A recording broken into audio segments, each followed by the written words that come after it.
Penyu sisik adalah reptil laut karapas bergerigi yang hidup di terumbu karang dangkal. Paruhnya sangat lancip yang memiliki fungsi untuk memakan spon laut sehingga menjaga keseimbangan ekosistem karang. Melalui proses bertelur, penyu ini juga memiliki peran untuk menjaga ekologi di daerah pesisir. Karena populasinya sangat terancam punah, konservasi sangat penting dilakukan baik secara in situ di habitat alami maupun ex situ melalui penangkaran dan rehabilitasi. Penyu sisik merupakan spesies penyu laut yang memiliki status critically endangered menurut IUCN, sehingga populasi ini memiliki resiko yang sangat tinggi untuk punah di alam liar. Spesies ini hidup di perairan tropis dan subtropis termasuk Indonesia yang menjadikan habitat penting untuk bertelur dan mencari makan. Populasinya terus menurun akibat perdagangan ilegal karapas, pemburuan telur, tangkapan sampingan perikanan, kerusakan habitat, dan perubahan iklim. Penelitian terbaru menunjukkan bahwa jumlah penyu sisik di beberapa lokasi peneluran di Indonesia masih rendah meskipun upaya konservasi telah membantu meningkatkan populasi di beberapa daerah. Oleh karena itu, perlindungan habitat, pengawasan perdagangan ilegal, dan pengelolaan konservasi yang berkelanjutan tetap diperlukan untuk menjaga kelestarian spesies ini. Populasi penyu mengalami penurunan yang signifikan dan beberapa spesies kini terancam punah.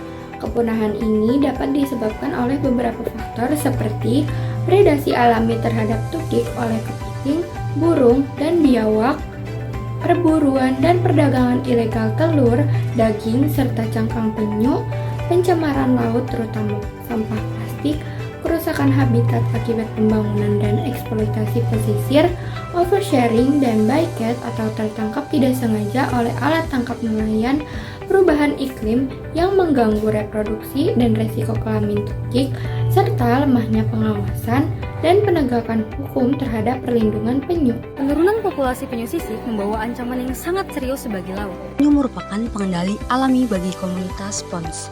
Tanpa mereka, populasi spons akan meledak dan menutupi terumbu karang hingga mati. Akibatnya, jutaan biota laut akan kehilangan habitat dan produktivitas perairan akan menurun drastis. Selain itu, siklus nutrien antara laut dan darat juga akan terhenti. Padahal telur penyu yang gagal menetas di pantai seharusnya terurai menjadi pupuk alami untuk menyuburkan vegetasi pesisir. Jika populasi penyu menurun, vegetasi ini ikut mati sehingga pantai menjadi sangat rawan terkena abrasi. Bukan hanya itu, karapas penyu juga berfungsi sebagai habitat dan penyedia nutrisi bagi komunitas epibion. Penurunan populasi penyu akan menghilangkan ruang hidup organisme rindik dan hewan epibion seperti tritip, krustasea kecil, kopepoda, hingga foraminifera secara permanen. Terakhir, dari sisi jaring makanan, berkurangnya tukik atau bayi penyu yang menetas akan memutus pasokan energi bagi berbagai predator pesisir dan laut dangkal, seperti burung elang, kepiting, dan hiu karang. Hal ini akan merusak keseimbangan rantai makanan secara menyeluruh. Pelestarian penyu dilakukan melalui berbagai upaya penting. Pertama, kebijakan hukum yang bertujuan untuk melindungi penyu dari penangkapan dan juga perdagangan secara ilegal. Perlindungan ini didukung oleh berbagai peraturan baik secara nasional maupun internasional. Kedua, partisipasi masyarakat. Keterlibatan masyarakat sangat penting dalam konservasi penyu. Misalnya melalui kegiatan penyuluhan, edukasi, serta pembentukan komunitas peduli penyu yang membantu menjaga habitat dan keberadaan penyu.